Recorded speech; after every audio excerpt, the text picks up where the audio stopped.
Exam paper ನೋಡಿದಾಗ ಖಂಡಿತ ತಾಳ್ಮೆಯಿಂದ ಎಕ್ಸಾಮ್ ಮಾಡಿ. ಫಸ್ಟ್ ಕ್ವಶನ್ಸ್ ಓದ್ಕೊಳ್ಳಿ, ಅರ್ಥ ಮಾಡ್ಕೊಳ್ಳಿ, ಅದಾದ್ಮೇಲೆ ಅದಕ್ಕೆ ಆನ್ಸರ್ ಮಾಡಿ, ಒಳ್ಳೆ ಮಾರ್ಕ್ಸ್ ತಗೊಳ್ಳಿ. ಔಟ್ ಆಫ್ ಔಟ್ ಬರಲಿ. ನನ್ನ ಮಗಳು ಕೂಡ, ಎಲ್ಲರ ಮಕ್ಕಳು ಕೂಡ ಬರಲಿ, ನನ್ನ ಮಗಳು ಕೂಡ ಸ್ಟೇಟ್ ರ್ಯಾಂಕರ್ ಆಗಲಿ.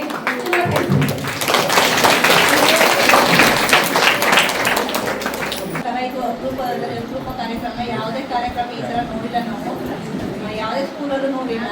ಇದು ತುಂಬ ಚೆನ್ನಾಗಿ ಬರ್ತಾ ಇದೆ. ಮತ್ತು ಶಿಕ್ಷಕರು ಅಷ್ಟೇ ಲಾಸ್ಟ್ ಇಯರೆಲ್ಲ ಆಚೆ ಹೇಳಿದ್ರು ಚೆನ್ನಾಗಿ ಶ್ರಮ ವಹಿಸಿ ಎಲ್ಲರೂ ಇದು ಮಾಡಿದರೆ 10th ಮನೆಗೆ ಹುಡುಕೊಂಡು ಮಕ್ಕಳನ್ನ ಓದಿ ಅಂತ ತುಂಬಾ ಮಾಡ್ತಾರೆ. ಅವರ ಸ್ವಂತ ಮಕ್ಕಳು ಎಷ್ಟು ಇದು ಮಾಡ್ತಾರೆ ಗೊತ್ತಿಲ್ಲ. ಅಂದರೆ ಶಾಲೆಯಲ್ಲಿ ಇರುವಂಥ ಎಲ್ಲ ಮಕ್ಕಳಿಗೂ ಅವ್ರ ಮಕ್ಕಳಿಗೆ ಹೆಚ್ಚಾಗಿ ಚೆನ್ನಾಗಿ ನೋಡ್ಕೋತಾರೆ. ಅದು ತುಂಬ ಖುಷಿ ಆಗುತ್ತೆ. ಚೆನ್ನಾಗಿ ಓದಿ ಅಂದರೆ ತುಂಬ ಎಫರ್ಟ್ ಆಗ್ತಾರೆ. ನಮಗೆ ನಾನೇ ಅನ್ಕೋತೀನಿ, ನಾನು ಒಬ್ಬ ಟೀಚರು, ಅಂಗನವಾಡಿ ಟೀಚರು.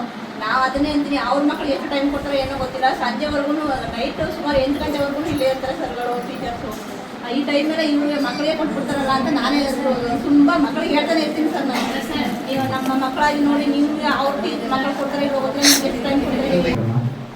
ಮಾತೃವಂದನಾ ಕಾರ್ಯಕ್ರಮ ಅಂದರೆ ನಮ್ಮದು ತಾಯಿ ಸರ್. ನಾವು ಓದ್ತಾ ಇರಬೇಕಾದ್ರೂ ನಮಗೆ ಈ ಥರ ಕಾರ್ಯಕ್ರಮ ಮಾಡಿರಲಿಲ್ಲ. ಈ ಒಂದು ಸಂದರ್ಭದಲ್ಲಿ ನಮಗೆ ಸಂತೋಷ ಆಗ್ತಾ ಇದೆ ಸರ್. ನಾನು ಮಾತೃವಂದನಾ ಕಾರ್ಯಕ್ರಮವನ್ನು ಕರೆದಿರೋದಕ್ಕೆ